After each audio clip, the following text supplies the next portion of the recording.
Hello दोस्तों, आपका YouTube channel में स्वागत है। इस कहानी का शीर्षक है बुरी नज़र वाले तेरा मुंह काला।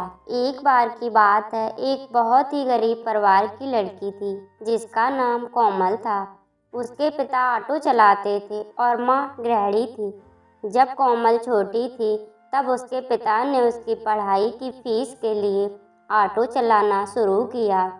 उसके बाद कोमल के पढ़ाई में होशियार होने के कारण उसे स्कूल से स्कॉलरशिप मिलने लगी। तब वह अपनी पढ़ाई स्कूल की फीस खुद ही भरने लगी। वह बहुत ही होशियार और प्रतिभाशाली लड़की थी। अपने स्कूल में वह हमेशा अव्वल आती थी, इसीलिए उसके माता पिता को उस पर बहुत गर्व होता था। यहाँ तक कि उसके स्कूल के शिक्षक भी उसकी बहुत तारीफ करते और हमेशा कहते रहते कि कोमल में कुछ कर दिखाने का जुनून है और वह अपने माता पिता का नाम जरूर रोशन करेगी। कोमल ने स्कूल की पढ़ाई खत्म करने के बाद कॉलेज में दाखिला लिया और उसने वहां भी अपनी प्रतिभा दिखाई। उसके प्रतिभाशाली होने के कारण ही कॉलेज की पढ़ाई करते करते ही उसकी जॉब लग गई और वह कॉलेज की पढ़ाई खत्म कर जॉब करने लगी। जॉब की शुरुआत में उसकी तनख्वाह कम थी, फिर ऑफिस में भी उसने धीरे धीरे अपनी जगह बना ली और देखते ही देखते उसकी तरक्की होती चली गई। कोमल की इतनी जल्दी तरक्की होने के कारण उसके ऑफिस के और लोग उससे जलने लगे।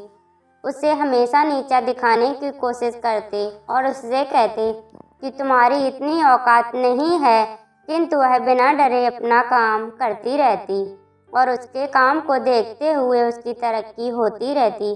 कोमल के ऑफिस के एक अन्य कर्मचारी जिसका नाम राकेश था को उससे बहुत ईर्ष्या होने लगी थी, क्योंकि वह उस कंपनी में पहले से था और उसकी उतनी तरक्की नहीं हुई थी और उसकी जगह कोमल की तरक्की हो रही थी। राकेश किसी भी हाल में कोमल को ऑफिस से निकालना चाहता था। इसके लिए उसने कई हथकंडे भी अपनाए, किंतु हर बार वह असफल रहा। एक दिन कोमल ऑफिस में देर रात तक काम कर रही थी। उसके ऑफिस के सभी लोग एक एक कर घर जाने लगे और वह अकेली ऑफिस में काम कर रही थी। कोमल को अकेले ऑफिस में काम करते देख राकेश ने सोचा यही अच्छा मौका है और वह कोमल के पास जाकर बदतमीजी करने लगा।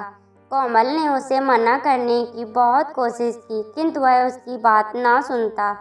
उस समय तो कोमल वहां से चली गई, परंतु इन सब से वह डरी और सहमी हुई हालत में घर पहुंची।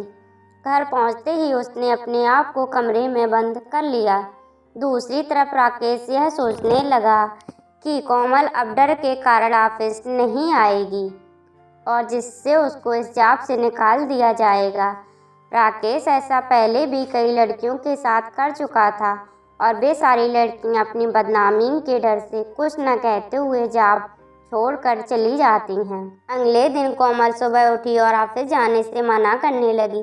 तब उसकी माँ द्वारा पूछे जाने पर उसने सारी कहानी अपनी माँ को बताई और कहने लगी वह यह जॉब छोड़ देगी। कोमल की माँ ने उसे समझाते हुए कहा कि तुम तो इतनी होशियार और साहसी लड़की हो, यदि तुम ही डर के कारण यह जॉब छोड़ दोगी तो इससे कुछ नहीं बदलेगा, क्योंकि ऐसा आज तुम्हारे साथ हुआ है, कल कोई और लड़की आएगी और उसके साथ भी वही हुआ, तब वह भी तुम्हारी तरह डर के कारण जॉब छोड़ने के लिए कहेगी।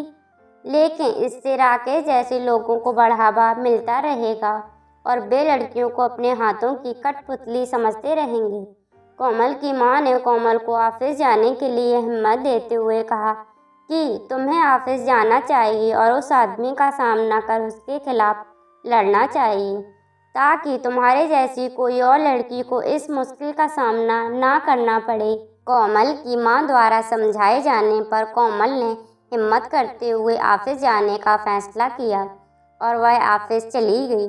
कोमल के ऑफिस पहुंचने के बाद राकेश उसे वहां देखकर चौंक गया, लेकिन फिर भी वह कोमल को डराते हुए कहने लगा कि तुम यहाँ आ तो गई हो, लेकिन मेरा कुछ नहीं बिगाड़ सकती। तब कोमल ने हिम्मत करते हुए अपने बॉस को उनके कैबिन में जाकर राकेश के बारे में सब कुछ बता दिया। कोमल की बात सुनकर उसके बॉस ने राकेश को अपने ऑफिस से निकाल कर पुलिस के हवाले करने का फैसला किया। राकेश ने अपने बॉस को बहुत सफाई देने की कोशिश करते हुए कहा कि कोमल झूठ बोल रही है, वह मुझसे जलती है, इसीलिए वह मुझे बदनाम कर रही है। किंतु उसके आवाज़ ने कहा कि कोमल नहीं, तुम झूठ बोल रहे हो, और उसकी एक न सुनते हुए उसे तुरंत पुलिस के हवाले कर दिया। इस तरह राकेश कोमल को ऑफिस से निकालने के चक्कर में खुद ही अपनी जान से हाथ धो बैठा। दोस्तों, हमें इस कहानी से यही सीख मिलती है, जब राकेश ने कोमल को ऑफिस से निकालने के लिए उसके साथ दुर्व्यवहार करने की कोशिश की, तब राकेश को ही ऑफिस छोड़कर जेल जाना पड़ा। उसी प्रकार कभी किसी पर बुरी नज़र नहीं डालनी चाहिए, क्योंकि इससे खुद का ही बुरा होता है। इसीलिए कहा जाता है कि बुरी नज़र वाले तेरा मुंह काला। दोस्तों, ऐसी ही कहानियाँ सुनने के लिए चैनल को सब्सक्राइब करें, वीडियो को लाइक करें।